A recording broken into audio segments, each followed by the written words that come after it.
কি বললেন? লাউলা কানা মিনাল মুসাব্বিহিন, যদি নবী ইউনূস তাসবিহ না পড়তো, এখানেও মজা করে বললেন যদি সে তাসবিহ পড়নেওয়ালাদের মধ্যে শুমার না হইতো। সুবহানাল্লাহ, আশ্চর্য কথা। একবার দুইবার পড়লেই তো তাসবিহ পড়নেওয়ালা হয়ে গেছে, লেকিন তাসবিহ পড়নেওয়ালা বেশি বেশি তাসবিহ পড়নেওয়ালাদের মধ্যে শুমার হইতে হলে কতবার পড়তে হয়? আল্লাহ তাআলা বলেন তিনি যদি তাসবিহ পড়নেওয়ালাদের মধ্যে শুমার না হইতো, তিনি যদি তাসবিহ পড়নেওয়ালাদের মধ্যে নিজেকে শুমার করে দিতে না পারতেন, লালাবিসা ফি বাতনিল হুত, মাছের পেটে থাকতো কিয়ামত পর্যন্ত। মাছের পেটে তাকে রেখে দিতাম কোন পর্যন্ত? যেন এখানেও রব্বুল আলামিন বলেন তোমরা যদি এই করোনা আক্রান্ত হয়ে করোনা মহামারীর পরেও তোমরা যদি আমার দিকে না ফিরো, তোমরা যদি তাসবিহ না বাড়াও, জিকির আজকার না বাড়াও, আকবার জিকির না ধরো, আফদল জিকির না ধরো, কাসরাতে জিকির না ধরো, মুদাওয়ামাতে জিকির না ধরো, তোমাদেরকেও আমি বাঁচাইতাম না, তোমাদেরকেও আমি বাঁচাবো না। যেভাবে কাযালিকা নুনজিল মুমিনিন, ইউনূসকে যেভাবে বাঁচিয়েছি এভাবেই বাঁচাবো মুমিনিনকে। হযরত ইউনূস আলাইহিস কিভাবে বাঁচিয়েছেন আল্লাহ তাআলা? তাসবিহ দিয়ে বাঁচিয়েছেন। বলেন কি দিয়ে? কি দিয়ে? তাহলে আমাদেরকে বাঁচাবেন কি দিয়ে? কমপক্ষে প্রতিদিন 5 ওয়াক্ত নামাজের পরে প্রথম সবক 10 বার সুবহানাল্লাহ, 10 বার আলহামদুলিল্লাহ, 10 বার আল্লাহু আকবার। বলেন 10 বার সুবহানাল্লাহ, 10 বার আলহামদুলিল্লাহ, 10 বার আল্লাহু আকবার। এ হলো 1 নম্বর সবক। 2 নম্বর সবক 5 ওয়াক্ত নামাজের পরে 33 বার সুবহানাল্লাহ, 33 বার আলহামদুলিল্লাহ, 33 বার আল্লাহু আকবার। ওয়াকালা তামামাল মিয়া, 100তম বারের বেলায় লা ইলাহা ইল্লাল্লাহ ওয়াহদাহু লা শারীকা লাহ, লাহুল মুলক ওয়া লাহুল হামদ ওয়া হুয়া আলা কুল্লি শাইইন কাদির পড়ব। এই হলো 2 সবক। 3 নম্বর সবক হলো রাত্রি ঘুমাবার সময় 33 বার সুবহানাল্লাহ, 33 বার আলহামদুলিল্লাহ, 34 বার আল্লাহু আকবার পড়ব। এই হলো 3 নম্বর সবক। ঘুম থেকে জেগে সঙ্গে সঙ্গে লা ইলাহা ইল্লাল্লাহ ওয়াহদাহু লা শারীকা লাহ, লাহুল মুলক ওয়া লাহুল হামদ ওয়া হুয়া আলা কুল্লি শাইইন কাদির, সুবহানাল্লাহ ওয়াল হামদুলিল্লাহ ওয়া লা ইলাহা ইল্লাল্লাহ ওয়াল্লাহু আকবার ওয়া লা হাওলা ওয়া লা কুওয়াতা ইল্লা বিল্লাহ।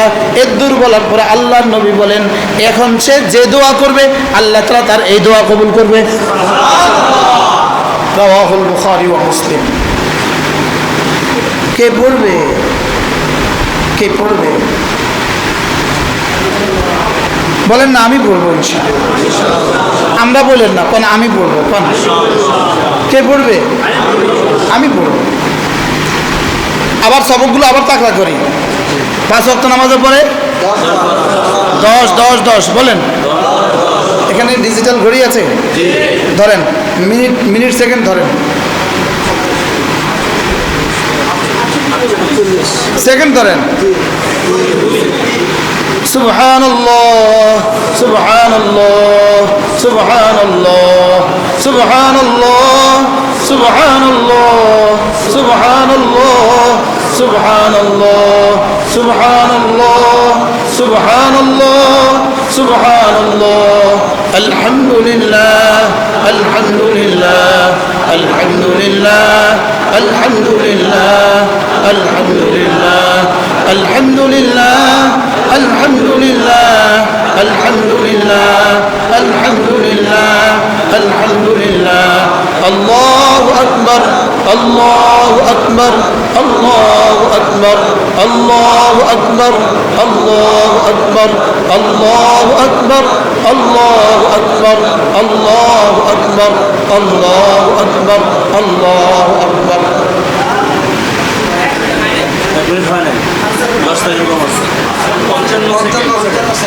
1 মিনিট হয় নাই 55 সেকেন্ড। যদি ধরেন 1 মিনিট হয়েও গেল, রাসূল বলেন ওয়াযালিকা 50 ওয়া 100 বিল লিসান। যদি এভাবে তুমি ফজরে 30 বার পড়ো, জোহরে 30 বার পড়ো, আসরে 30 বার পড়ো, মাগরিবে 30 বার পড়ো, এশা 30 বার পড়ো, রাসূল বলেন ওয়াযালিকা 50 ওয়া 100 বিল লিসান, মুখে হয়ে গেল 150 বার। ওয়া ফিল মিজানে 500 ওয়া 1000, মিজানে উঠে গেল 1500 বার। এবার যদি জবানে হয় 150 বার, মিজানে উঠে গেল 1500 বার। মাসে উঠবে কত হাজার বার? মাসে উঠে গেল 37,500 বার। সুবহানাল্লাহ। কি এভাবে যদি কেউ 10 বছর পরে তার জিকির কেমন হবে? অথচ রাসূল বলেন খুল্লাতান, দুটো অভ্যাস এমন আছে লাম ইয়ামাল বিহিমা আবদুম মুসলিম, কোনো মুসলমান এই দুটো অভ্যাস করবে না ইল্লা দাখালাল জান্নাহ, সোজা জান্নাতে চলে যাবে। এক নম্বর অভ্যাস 5 ওয়াক্ত নামাজের পরে 10 বার সুবহানাল্লাহ পড়বে, 10 বার আলহামদুলিল্লাহ পড়বে, 10 বার আল্লাহু আকবার পড়বে। সাহাবা জিজ্ঞেস করলেন, রাসূল বললেন হুমা ইয়াসির, এই দুটো আমল বড় সহজ, ওয়া মান ইয়ামাল বিহিমা কালিল, তবে করনেওয়ালা মানুষের সংখ্যা বড় অল্প। সাহাবা জিজ্ঞেস করলেন কাইফা, কেন হলো ইয়া রাসূলুল্লাহ, আপনার উম্মত এটা কম করবে কেন? রাসূল বললেন কাদ জাআ আহাদাকুম ইয়ানি আশ-শাইতান, অর্থাৎ নামাজ শেষ করার সঙ্গে সঙ্গে শয়তান এসে পড়ে, ওই উযাক্কিরু হাজাতাহু, এসে তার কোনো প্রয়োজন তাকে মনে করিয়ে দেয়, তাকে বলে চলো তোমার কাজ আছে, আর তাকে বঞ্চিত করে দেয়। অথচ 1 মিনিট সময় লাগলো না, আজ থেকে করবো তো ইনশাআল্লাহ। এই সবকটা সহজ না কঠিন? তাহলে 5 ওয়াক্ত নামাজের পরে কি করব? 10 বার 10 বার 10 বার এই আমলগুলো করবো তো ইনশাআল্লাহ। 2 নম্বর সবক, রাসূল বলেন ঘুমাবার সময় 33 বার সুবহানাল্লাহ পড়বা, 33 বার আলহামদুলিল্লাহ পড়বা, 34 বার আল্লাহু আকবার পড়বা, দাখালাল জান্নাহ, সোজা জান্নাতে চলে যাবা। ঘরে থাকার ফায়দা, এই জন্য আমরা 2 ঘরে থাকি, কখনো নিজের ঘরে, কখনো রবের ঘরে। বলেন আমরা কয় ঘরে থাকি? কখনো নিজের ঘরে, কখনো কি রবের ঘরে থাকি। আলহামদুলিল্লাহ বলেন আলহামদুলিল্লাহ। এই জন্য আমাদেরকে উপদেশ দিতে হবে না হাত ধোন। আমরা তো ফাগসিলু উজুহাকুম ওয়া আইদিয়াকুম, আমরা তো আমাদের হাত প্রতিদিন 5 টাইমস, 5 সময়ে 15 বার ধুই। আমরা কতবার ধুই বলেন? আমরা এতদিন পরে বলছো হাত ধুন, বেশি করে ধুলে হাত করোনা হবে কুপোকাত। বলেন বেশি করে ধুলে হাত করোনা হবে কুপোকাত। এবার করোনা কি বলে জানেন? করোনা 3য় মেসরাটা, এই কবিতার 3য় পংক্তিটা করোনা বানাচ্ছে। করোনা কি বলে? বেশি করে ধুলে হাত করোনা হবে কুপোকাত। 3য় মেসরা বলে আমি করব তার মুন্ডুপাত। আমি করব তার কি বলেন? মুন্ডুপাত। এই জন্য বেশি করে হাত ধোয়া। তোমরা কয় মিনিট পরে পরে ধোবা? তোমরা এখনও কয়বার ধুচ্ছ? কিন্তু আমরা তো জন্ম থেকে আলহামদুলিল্লাহ 7 বছর বয়স থেকেই প্রতিদিন 5 বার, 5 সময়ে 15 বার ধুই আলহামদুলিল্লাহ। আবার ঘুমাবার সময় আবার ধুই, আবার ঘুম থেকে উঠে আবার ধুই। আমাদের নবীজি তো আমাদেরকে আগেই বলেছেন ইযা ইস্তাইকাযা আহাদুকুম মিন মানামিহি ফালা ইয়াগমিসান্না ইয়াদাহু ফিল ইনা ক্বাবলা আন ইয়াগসিলাহুমা। হ্যাঁ, আমাদের নবীজি তো আগেই বলছেন তোমরা যদি ঘুম থেকে উঠো তো পাত্রের ভিতরে হাত দিও না, আগে বাইরে ধুয়ে নাও, কারণ সে জানে না আইনা বাতাত ইয়াদাহু, তার হাত রাতে কোথায় ছিল। জার্মানি ডাক্তার বলছেন, এই রিসেন্টলি জার্মানি এক ডাক্তার বলছেন ইসলামের নবী তো হাত ধোয়ার কথা 1450 আগে বলে গেছে কি আইনা বাতাত ইয়াদাহু, সে জানে না তার 2 হাত রাত্রিবেলা কোথায় ছিল, তার 2 হাতে কি কি জীবাণু ছিল, এটা তার জন্য ক্ষতিকর হবে। এই জন্য রাসূল বলেছেন আগে হাত বাইরে ধুয়ে নাও, পরে পাত্রে হাত দিও। সুবহানাল্লাহ। তাহলে তোমরা আমাদেরকে ঘরে থাকার উপদেশ দিচ্ছ, তোমরা ঘরে ঢুকে যাও। আলহামদুলিল্লাহ আমরা ঘরে আছি, ঘরে থাকবো, হয় নিজের ঘরে না রবের ঘরে। কি ভাই? আর হাত ধোয়া, মাশাআল্লাহ তোমরা আমাদেরকে উপদেশ দিচ্ছ হাত ধোয়া, তো আমরা আগে থেকেই ধুচ্ছি, এখন থেকে তোমরাও ধো। ঠিক আছে না কথা? আচ্ছা, এরপরে আমাদেরকে উপদেশ দিচ্ছেন মাস্ক পরতে। আমরা আলহামদুলিল্লাহ পকেটে মাস্ক রেখে দিচ্ছি। কোথায় মাস্ক? দেখাও না ভাই।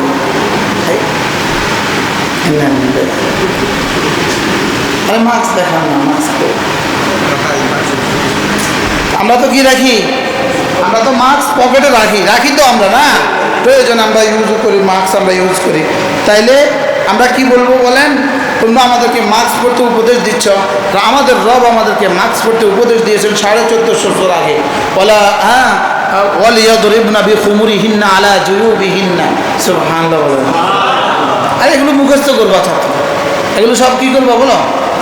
এই জন্য এক আরব বড় সুন্দর লিখছেন মারহাবান ইয়া করোনা। কি লিখছে বলে? মারহাবান ইয়া করোনা, করোনা তোমাকে শুকরান ইয়া করোনা। করোনা তোমাকে অনেক ধন্যবাদ, আমরা পারি নাই আমাদের মেয়েদেরকে ঘরে রাখতে, তুমি আমাদের মেয়েদেরকে ঘরে ঢুকিয়ে দিয়েছ। এরা বিশ্ব হাত ধোয়া দিবস বানিয়েছে, বিশ্ব হাত ধোয়া দিবস, এরা বছরে একবার হাত ধোয়।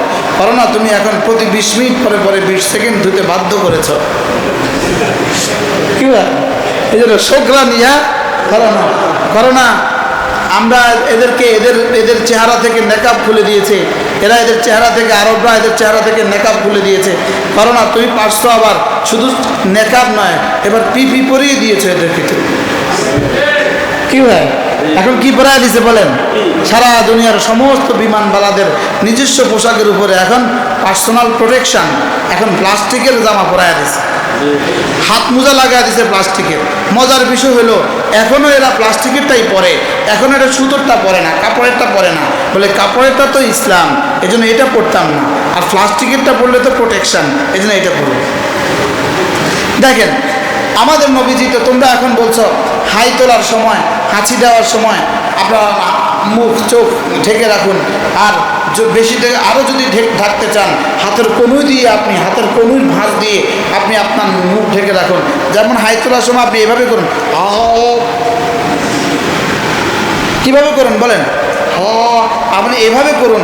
আচ্ছা আমাদের নবীজি বলছেন হাই তোলার সময় হাতের তালু দিয়ে দাও, নামাজে থাকলে পিঠ দিয়ে দাও, এটা এত সহজ।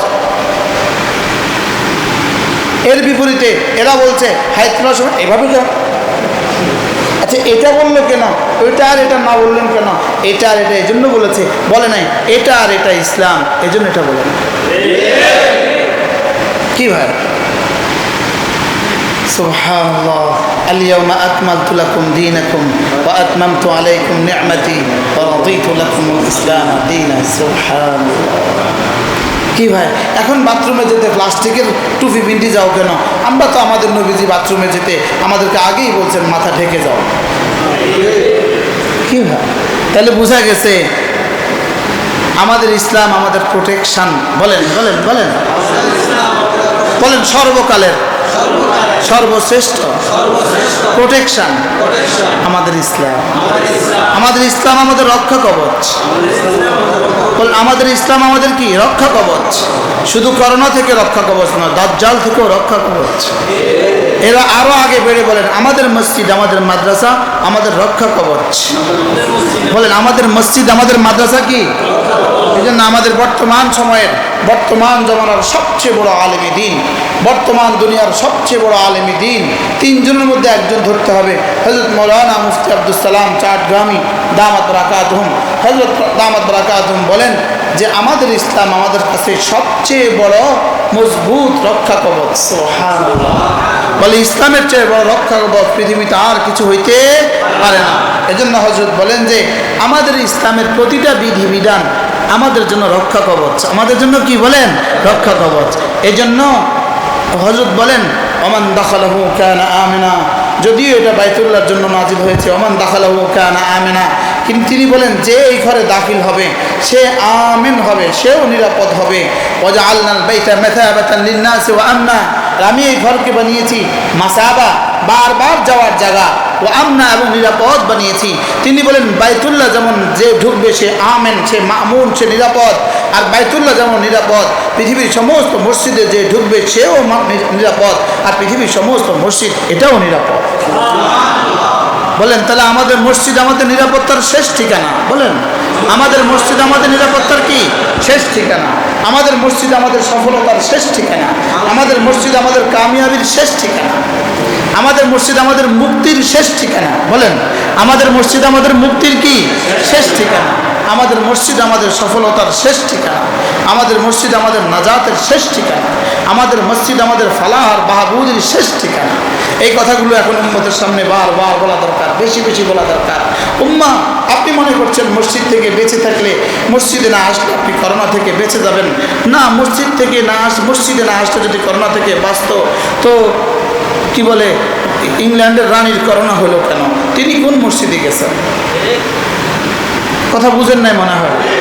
তাহলে বোঝা গেছে মসজিদে না গেলেই করোনা থেকে বাঁচার কোনো সুযোগ কি? বলেন মসজিদে না গেলেই করোনা থেকে বাঁচার কোনো সুযোগ কি নাই। মসজিদে এসে মুসল্লি মিলে মিলে দাঁড়াবে, রাসূল করিম সাল্লাল্লাহু তাআলা আলাইহি ওয়াসাল্লামের এই শাশ্বত সুন্নতকে মসজিদে এসে পৃথক পৃথক হয়ে দাঁড়াবে, কার কথা আমরা বর্জন করলাম? কার কথা আমরা বর্জন করলাম? খেয়াল করেন, একজনে সিঙ্গাপুর ডাক্তারের কাছে গেল, তো ডাক্তার সাহেব তাকে 2টো ট্যাবলেট দিয়ে দিল। সকালে 2টো একসাথে খাবেন, বিকালে 2টো একসাথে খাবেন। চান্দিনা থেকে আসার পথে বা মাদাইয়া থেকে আসার পথে রিক্সাওয়ালা তাকে কি বলতেছে, ভাই কোথায় গেলেন? তো সে বলতেছে, ভাই সিঙ্গাপুরের গেছি, সিঙ্গাপুরের ডাক্তার আমার 2টো ট্যাবলেট দিয়েছে, সকালে 2টো একসাথে খাবো, বিকালে 2টো একসাথে খাবো। রিক্সাওয়ালা, ডাক্তার বেকুব, আপনি একসাথে খাইয়েন না, এটা আলাদা আলাদা করে খাবেন। এখন আপনি রিক্সাওয়ালাকে কি বলবেন? কি কত নম্বর বেকুব বলবেন? আচ্ছা, এবার আপনি যদি রিক্সাওয়ালার পরামর্শ মতে সিঙ্গাপুরের ডাক্তারের ওষুধটা ছেড়ে দেন, এবার রিক্সাওয়ালা বেকুব না আমনে বেকুব? বুঝেন না কথা? কার পরামর্শে কারটা ছাড়লেন? ঢাকা মেডিকেলের প্রফেসরের কথা ছাড়লেন কার পরামর্শে বলেন? এবার বলেন মুহাম্মদুর রাসূলুল্লাহ কি বলেছেন সাল্লাল্লাহু আলাইহি ওয়াসাল্লাম? বলেন আমরা ভিন্ন ভিন্ন দাঁড়িয়েছি কার পরামর্শে? আমি কে দিছে এই পরামর্শ? টিউনো সাহেব। তিনি কার পরামর্শে? এসপি সাহেব বা ডিসি সাহেব। তিনি কার পরামর্শে? স্বাস্থ্য মন্ত্রণালয়ের পরামর্শে। তিনি কার পরামর্শে? স্বরাষ্ট্র মন্ত্রণালয়ের পরামর্শে। তিনি কার পরামর্শে? মন্ত্রণালয়ের পরামর্শে। তিনি কাদের পরামর্শে? বিশ্ব স্বাস্থ্য সংস্থার পরামর্শে। বিশ্ব স্বাস্থ্য সংস্থা কার পরামর্শে? ইসরায়েলের পরামর্শে। আমরা কার পরামর্শে কারটা মানলাম, কারটা ছাড়লাম? কি আমাদের ঈমান? আমাদের বোঝা। আল্লাহ আমাদেরকে হেফাজত করেন। আমি তো বুঝতেছি আপনারা মনেও কষ্ট পাইতেছেন, কিন্তু আমাদের এখনকার এই মামুলি আদনা যাবে আপনারা, আমাদের এই কথাগুলো ভাল লাগে না। যখন 3 বছর এক টানা উপোস থাকবেন, এক টানা 3 বছর কারোর ঘরে কোনো খাবার নাই, সমাজে এক দানা কোনো শস্য উৎপাদন নাই, যখন এক টানা 1 বছর গেল, 2 বছর গেল, 3য় বছর গেল, আলু নাই, গম নাই, ধান নাই, একটা শস্য বীজ নাই, এই অবস্থায় যখন দাজ্জাল আসবে আর দাজ্জালের কাছে রুটির পাহাড় হবে আর গোশতের পাহাড় হবে, তখন ইমাম সাহেব বলবেন এটা দাজ্জাল খেও না, আপনি তখন মানবেন কিভাবে বলেন? আমি বুঝাইতে পারলাম না মনে হয়। এখন বাঁচবেন কিভাবে বলেন? আচ্ছা খাসা মুসলমান মসজিদে আসে না, বাস্তব বাস্তব।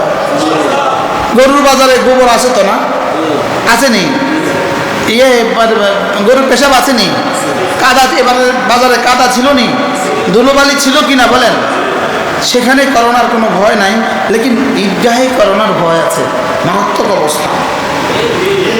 বাস্তব না বাস্তব বলেন? শুধু ইসলামের নামে 2জন মিললেই করোনার ভয় আছে, আর ইসলাম ছাড়া সব কিছু মিলতে পারে, কোনো অসুবিধা নেই। এগুলোর পেছনে কি অন্য কিছু নাই? আপনারা কি মনে করতেছেন? হায় মুসলমান, কোন ভাষা আপনাদেরকে বুঝাবো?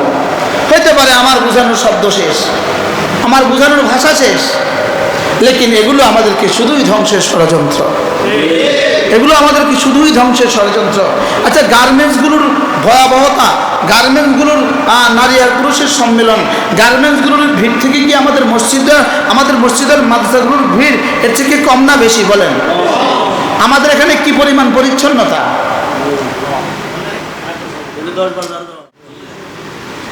এটা ক্ষতিকর, ওটা ক্ষতিকর নয়, এই ব্যবস্থা কে দিল আমাদেরকে? আমাদের বাজার চলতে পারে, মসজিদ চলতে পারবে না, আমাদের বাজার চলতে পারে, মাদ্রাসা চলতে পারবে না, এটা কেন হলো? আমাদের এই বদামূলের কারণে। না জানি রব্বে করিম আমাদের উপরে নারাজ হয়ে না জানি আমাদেরকে আমাদের মসজিদগুলো থেকে বঞ্চিত করে দিছে। আমাদের মাদ্রাসাগুলো যদি বন্ধ হয়ে যায়, খোদা না খাস্তা, এভাবে যদি আরও 2-4 বছর চলতে থাকে, বলেন তো দেখি এদেশে ইসলামের শেষ ঠিকানা কি হবে? এদেশে ইসলামের শেষ ঠিকানা কি হবে? এই জন্য মেরে ভাইও, আল্লাহ তাআলার দিকে ফেরা ছাড়া আর কোনো রাস্তা নেই। বলেন কি বলছে বলেন? আল্লাহ তাআলার দিকে ফেরা ছাড়া আর কোনো রাস্তা কি? আল্লাহ তাআলার দিকে ফেরা ছাড়া আর কোনো রাস্তা নাই, আল্লাহ তাআলাকে ধরা ছাড়া আর কোনো রাস্তা নেই। আর হযরত মুআয ইবনে জাবাল রাদিয়াল্লাহু তাআলা বলেন, মা রাআইতু আনজা মিন আমাল আনজা মিন আযাবিল্লাহ। আমি হযরত মুআয রাদিয়াল্লাহু তাআলা বলেন, আমি আল্লাহর আযাব থেকে বাঁচানেওয়ালা জিকিরের চেয়ে দামি কোনো আমল আর দেখি নাই। আল্লাহর আযাব থেকে বাঁচানেওয়ালা জিকিরের চেয়ে দামি আমল আর দেখি নাই। জিকিরের চেয়ে দামি কোনো আমল নাই যেটা আল্লাহর আযাব থেকে উম্মাকে বাঁচাইতে পারে, আল্লাহর আযাব থেকে বান্দাকে বাঁচাইতে পারে। জিকিরের চেয়ে দামি কোনো আমল নাই। এজন্য মেরে ভাই, হাত ধরে বলি, পায়ে ধরে বলি, আজ থেকে জিকির শুরু করে দেন। এখন বলবেন হুজুর জিকিরের মধ্যে সবচেয়ে দাম এটা কোনটা? উত্তর, জিকিরের মধ্যে আকবর হলো নামাজ, আফদল হলো তিলাওয়াত। সুবহানাল্লাহ। আকবর হলো কি? ওয়ালা যিকরুল্লাহি আকবার, নামাজ আকবর জিকির, আর আফদল জিকিরে তিলাওয়াতুল কোরআন। এবার বলেন আকবর জিকির কোথায় হয়? মসজিদে। আফদল জিকির কোথায় হয়? মাদ্রাসা। সুবহানাল্লাহ বলবেন। বলেন জিকিরের চেয়ে আযাব থেকে বাঁচানেওয়ালা আর কোনো বস্তু নাই। জিকিরের চেয়ে আযাব থেকে বাঁচানেওয়ালা আর কোনো বস্তু নাই। আকবর জিকির কোথায়? আফদল জিকির কোথায়? তাহলে এই দুটো খুলে দিলে করোনা হবে না, না দিলে করোনা হবে? কে বুঝাবে? কে বুঝবে কথাগুলো? হ্যাঁ, সবচেয়ে বড় জিকির কোনটা? নামাজ। বলে সবচেয়ে বড় জিকির কোনটা?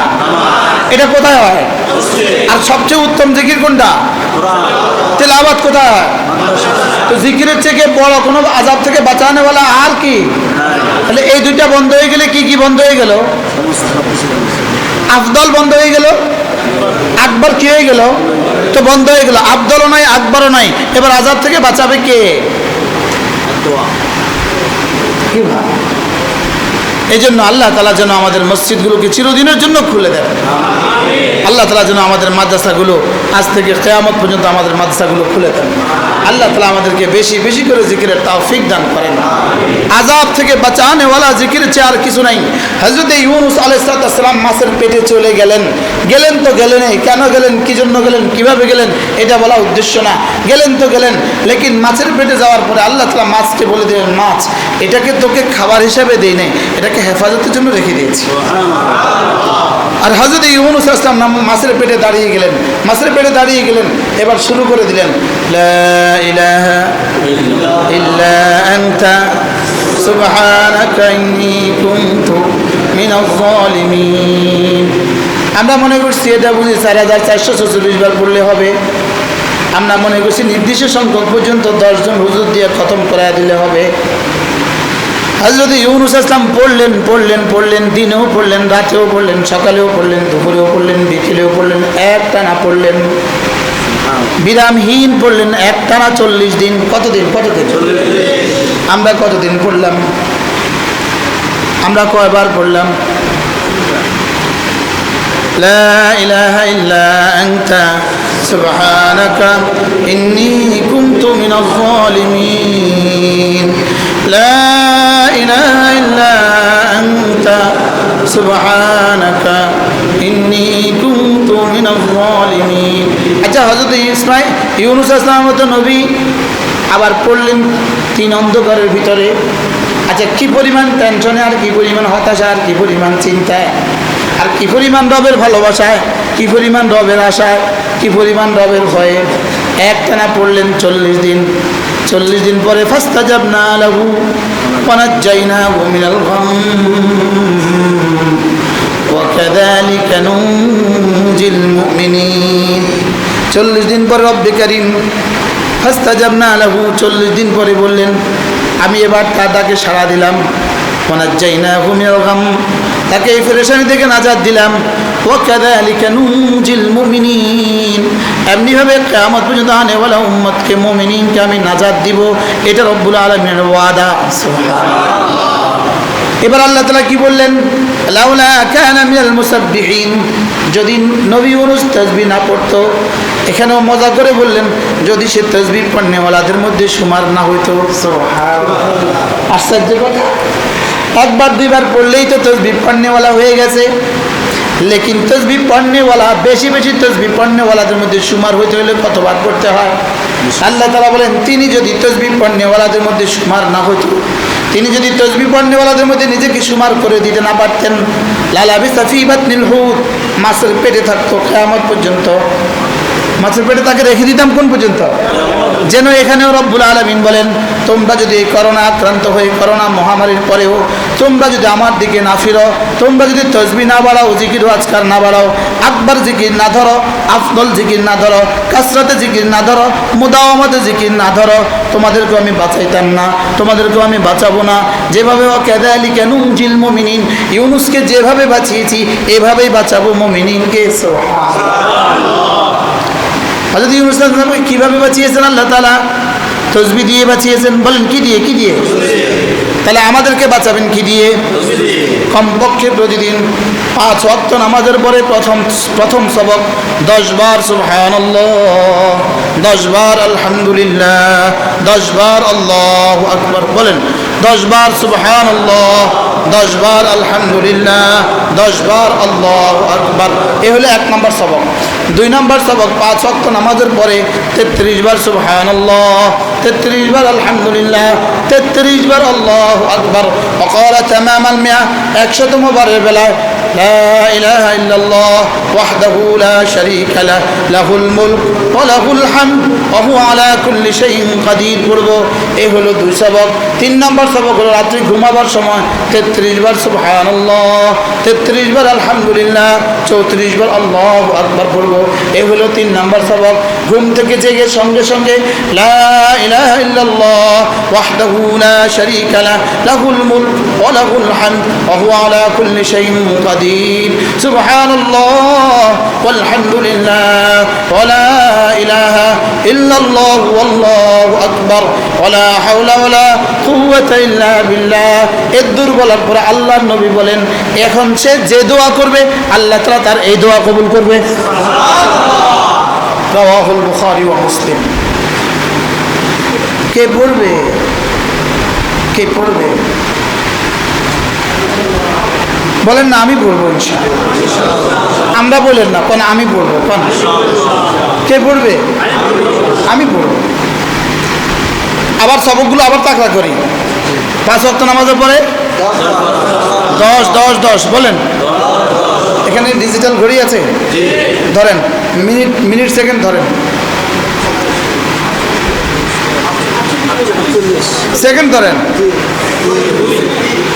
সুবহানাল্লাহ সুবহানাল্লাহ সুবহানাল্লাহ সুবহানাল্লাহ সুবহানাল্লাহ সুবহানাল্লাহ সুবহানাল্লাহ সুবহানাল্লাহ সুবহানাল্লাহ সুবহানাল্লাহ আলহামদুলিল্লাহ আলহামদুলিল্লাহ আলহামদুলিল্লাহ আলহামদুলিল্লাহ আলহামদুলিল্লাহ আলহামদুলিল্লাহ আলহামদুলিল্লাহ আলহামদুলিল্লাহ আলহামদুলিল্লাহ আলহামদুলিল্লাহ আল্লাহু আকবার আল্লাহু আকবার আল্লাহু আকবার আল্লাহু আকবার আল্লাহু আকবার আল্লাহু আকবার আল্লাহু আকবার আল্লাহু আকবার আল্লাহু আকবার আল্লাহু আকবার।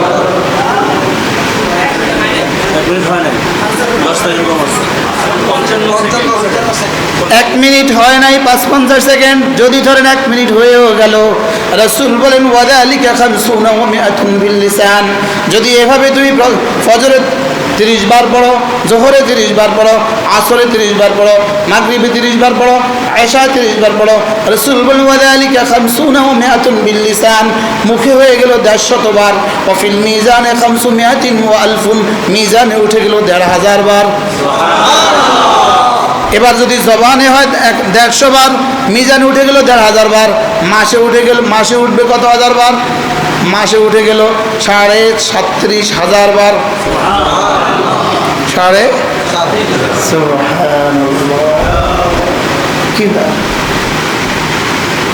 এভাবে যদি কেউ 10 বছর পরে তার জিকির কেমন হবে? অথচ রাসূল বলেন খুল্লাতান, 2টো অভ্যাস এমন আছে লাম ইয়ামাল বিহিমা আবদুম মুসলিম, কোন মুসলমান এই 2টো অভ্যাস করবে না, ইল্লা দাখালাল জান্নাহ, সোজা জান্নাতে চলে যাবে। এক নম্বর অভ্যাস 5 ওয়াক্ত নামাজের পরে 10 বার সুবহানাল্লাহ পড়বে, 10 বার আলহামদুলিল্লাহ পড়বে, 10 বার আল্লাহু আকবার পড়বে। সাহাবা জিজ্ঞেস করলেন, রাসূল বললেন হুমা ইয়াসির, এই দুটো আমল বড় সহজ, ওয়া মান ইয়ামাল বিহিমা কালিল, তবে করনেওয়ালা মানুষের সংখ্যা বড় অল্প। সাহাবা জিজ্ঞেস করলেন কাইফা, কেন হলো ইয়া রাসূলুল্লাহ, আপনার উম্মত এটা কম করবে কেন? রাসূল বললেন কাদ জাআ আহাদাকুম ইয়ানি আশ-শাইতান, অর্থাৎ নামাজ শেষ করার সঙ্গে সঙ্গে শয়তান এসে পড়ে, ওই উযাক্কিরু হাজাতাহু, এসে তার কোনো প্রয়োজন তাকে মনে করিয়ে দেয়, তাকে বলে চলো তোমার কাজ আছে, আর তাকে বঞ্চিত করে দেয়। অথচ 1 মিনিট সময় লাগলো না, আজ থেকে করবো তো ইনশাআল্লাহ। এই সবকটা সহজ না কঠিন? তাহলে 5 ওয়াক্ত নামাজের পরে কি করব? 10 বার 10 বার 10 বার এই আমলগুলো করবো তো ইনশাআল্লাহ। 2 নম্বর সবক, রাসূল বলেন ঘুমাবার সময় 33 বার সুবহানাল্লাহ পড়বা, 33 বার আলহামদুলিল্লাহ পড়বা, 34 বার আল্লাহু আকবার পড়বা, দাখালাল জান্নাহ, সোজা জান্নাতে চলে যাবা। সাহাবা বললেন ইয়া রাসূলুল্লাহ, এটা এত সহজ আমল আপনার উম্মত করবে না কেন? রাসূল বলেন এভাবে জবানে হবে 100 বার আর মিজানে উঠবে 1000 বার।